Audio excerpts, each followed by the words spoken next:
प्रस्तावना गुलगुलिया गांव की सबसे चुलबुली लड़की थी, टुनी, और उसकी सबसे खास दोस्त थी बिल्ली बिंकी। लेकिन ये कोई आम दोस्ती नहीं थी। ये दोस्ती ले चली उन्हें जंगल के राज में, जादू की दुनिया में और एक खतरनाक साजिश के खिलाफ एक मिशन पर। अध्याय 1। पहली मुलाकात। गर्मियों की एक दोपहर थी। सूरज आग उगल रहा था, लेकिन टूनी आम के पेड़ के नीचे बैठी मिट्टी के बर्तन बना रही थी। तभी झाड़ियों से एक अजीब सी आवाज आई, म्याऊं म्याऊं। टूनी ने झाड़ियों के पास जाकर देखा। एक दुबली पतली बिल्ली कांप रही थी, आंखों में डर, बदन में कांप और भूख से बेहाल। टूनी दौड़ी दौड़ी घर गई। एक कटोरी में दूध और 2 रोटियां लाकर बिल्ली के सामने रखीं। बिल्ली ने पहले डरते डरते देखा, फिर जल्दी जल्दी खाना शुरू किया। अब तू मेरी दोस्त है, टूनी ने मुस्कुराकर कहा। अध्याय 2। बिंकी नाम की शुरुआत बिल्ली अब रोज टूनी के पास आने लगी। कभी छुपकर, कभी झपटकर, कभी प्यार से पूंछ लहराकर। टूनी ने उसका नाम रखा पिंकी। पिंकी अब टूनी की हर बात समझने लगी थी, जैसे वो इंसानों की भाषा जानती हो। कभी कभी उसकी आंखों में एक जादुई सी चमक दिखती। गांव के बाकी बच्चे चिढ़ाते, टुनी टुनी, बिल्ली बनी गुड़िया की मम्मी। लेकिन टुनी को परवाह नहीं थी। बिंकी अब उसकी सबसे प्यारी दोस्त बन गई थी। अध्याय 3। बिंकी का रहस्य। एक दिन टुनी ने देखा कि बिंकी एक चमकीले पत्थर के पास बैठकर कुछ बड़बड़ा रही थी। म्याऊं म्याऊं, तुर्र तुर्र, छम छम।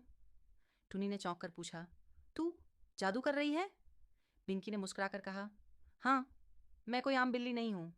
मैं जादू जानती हूँ और मैं एक ज़रूरी मिशन पर हूँ। क्या? टुनी की आंखें फैल गईं। बिंकी बोली, मुझे जंगल में छिपे एक खतरनाक जादूगर को रोकना है जो जानवरों को पत्थर में बदल रहा है। अध्याय 4। जंगल का बुलावा। अगले दिन टुनी और बिंकी ने गांव के बाहर के जंगल का रुख किया। ये कोई आम जंगल नहीं था, ये झुरमुट वन था, जो जादुई शक्तियों से भरा हुआ था। रास्ते में उन्हें मिले एक तोता जो कविता बोलता था, एक खरगोश जो बैग में चॉकलेट बेचता था, और एक उल्लू जो पहेलियों में बातें करता था। उल्लू ने कहा, अगर उस जादूगर को हराना है तो 3 चीजें चाहिए, बाघ की दहाड़, मोर की पंख वाली तलवार और इंसान के दिल की सच्चाई। टुनी और बिंकी ने सिर हिलाया, हम ये सब ढूंढ कर लाएंगे। अध्याय 5। बाघ की दहाड़ वे पहुंचे एक बड़ी गुफा में, जहां बाघ सो रहा था, लेकिन वह बहुत दुखी था। मेरा बच्चा जादूगर ने पत्थर बना दिया है, बाघ बोला। टुनी ने बिंकी की मदद से एक मंत्र पढ़ा और बाघ के बच्चे को फिर से जीवित कर दिया। बाघ खुश हो गया। उसने अपनी दहाड़ टुनी के बैग में भर दी, जादू से, जाहिर है। अध्याय 6। मोर की पंख वाली तलवार। अगला पड़ाव था मोरनगर। वहां का राजा, राजा मोरमोर, बहुत घमंडी था। मैं अपनी पंख वाली तलवार किसी को नहीं दूंगा, उसने ऐलान किया।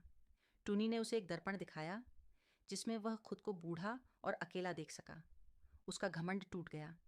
ले जाओ ये तलवार, अगर तुम सच्चे दिल से लड़ रही हो, राजा मोरमोर बोला। अध्याय 7।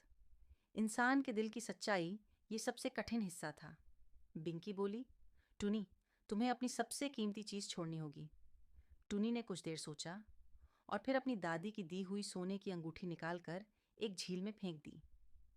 ये रही मेरी सच्चाई, टुनी ने कहा। अध्याय 8। जादूगर से भिड़ंत। अब तीनों चीजें मिल चुकी थीं। टूनी और बिंकी पहुंचे उस अंधेरे महल में जहां जादूगर कालभस्म रहता था। वो डरावना था, लंबा और आंखें आग जैसी। तुम मुझे नहीं हरा सकते, वह गरजा। लेकिन टूनी ने बाघ की दहाड़ चलाई, मोर की तलवार निकाली और अपनी सच्चाई से उसका जादू तोड़ दिया। जादूगर हवा में घूमा, चीखा और फिर धुएं में बदलकर उड़ गया। अध्याय 9। जंगल में खुशी की बहार। सारे जानवर फिर से जिंदा हो गए। पत्थर के बत्तख, लोमड़ी, हाथी सब कूदने लगे।